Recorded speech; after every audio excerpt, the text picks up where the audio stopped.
আর ইসা প্রশ্ন করেছেন, স্বামীর নির্যাতনের কারণে স্ত্রী কি নিজে তালাক নিতে পারবে? ইসলামের হুকুম কি? হ্যাঁ, ইনি নিজে তালাক দিতে পারবে না। তোমাকে ১ তালাক, তোমাকে ২ তালাক এগুলো মুখে উনি বলতে পারবেন না। বরঞ্চ উনি অ্যা আদালতে বা সামাজিক বিচারিক প্রতিষ্ঠানে ইনি আবেদন করতে পারবেন।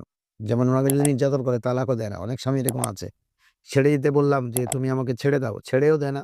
শুধু মারে, নির্যাতন করে, মানসিক, শারীরিক নির্যাতন করে ভরণ-পোষণ দেয় না, উনাকে আটকায় রাখে। সেক্ষেত্রে উনি যদি পৌরসভার অধীন হন, পৌরসভার মেয়রের বরাবর দরখাস্ত করবেন যে, "আমি এই স্বামীর ঘর করতে চাই না। আপনি সেটা উভয় পক্ষকে ডেকে আমার সেপারেশন এর ব্যবস্থা করে দেন।" অথবা যদি সিটি কর্পোরেশন থাকে, সিটি কর্পোরেশন মেয়রের কাছে ইনি করবেন। অথবা সামাজিক বিচারিক প্রতিষ্ঠান, ইউনিয়ন পরিষদের চেয়ারম্যানের কাছে আবেদন করবেন।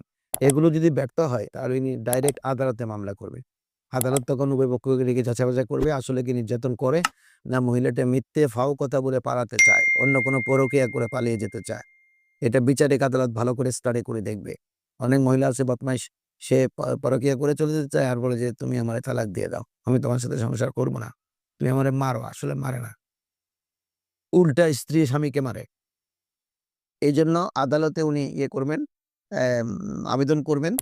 বিচারিক আদালত অথবা সামাজিক আদালত। এখানে আবেদন করবেন। আদালতের যিনি মূল, তিনি উভয় পক্ষকে ডেকে যাচাই-বাছাই করে যদি দেখে যে স্ত্রী সত্যিই নির্যাতিত, তাহলে উনি সেপারেশনের ব্যবস্থা করে দেবেন এবং স্বামীর পক্ষ থেকে তালাকনামায় সই করে স্ত্রীর পক্ষ থেকে সেই অ্যা তালাকনামার পত্রে রিসিভ করে ওই বিয়ে সেপারেশন করে দেওয়ার ব্যবস্থা করবেন। স্ত্রী এমনি সরাসরি তোমাকে ১ তালাক, ২ তালাক, ৩ তালাক এটা দিতে পারবে না। আশা করি বুঝেছেন। আপনাকে ধন্যবাদ।